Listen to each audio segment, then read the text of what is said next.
चाचा केहू के काहे ना बुझाता, है समाजे टूटल जाता ए भैया काहे ना बुझाता, है समाजे टूटल जाता। सुन के संदेश जागो जागो चाचा चाची केहू के काहे ना बुझाता, है समाजे टूटल जाता ए भैया काहे ना बुझाता, है समाजे टूटल जाता। बदलल जमाना अब तो बदलल समाज बा, लइकन से कम नाही लइकिन पे नाज बा। बदलल जमाना अब तो बदलल समाज बा, लइकन से कम नाही लइकिन पे नाज बा।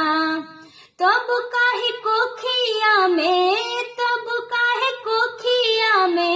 बेटी मारल जाता, केहू के काहे ना बुझाता, है समाजे टूटल जाता ए भैया काहे ना बुझाता, है समाजे टूटल जाता।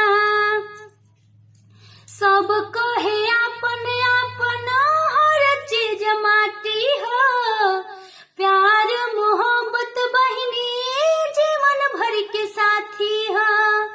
सब कहे आपन आपन हर चीज माटी हो, प्यार मोहब्बत बहिनी जीवन भर के साथी हो। प्यार दुलार आजू जखम बन जाता, केहू के काहे ना बुझाता, है समाजे टूटल जाता ए भैया काहे ना बुझाता, है समाजे टूटल जाता।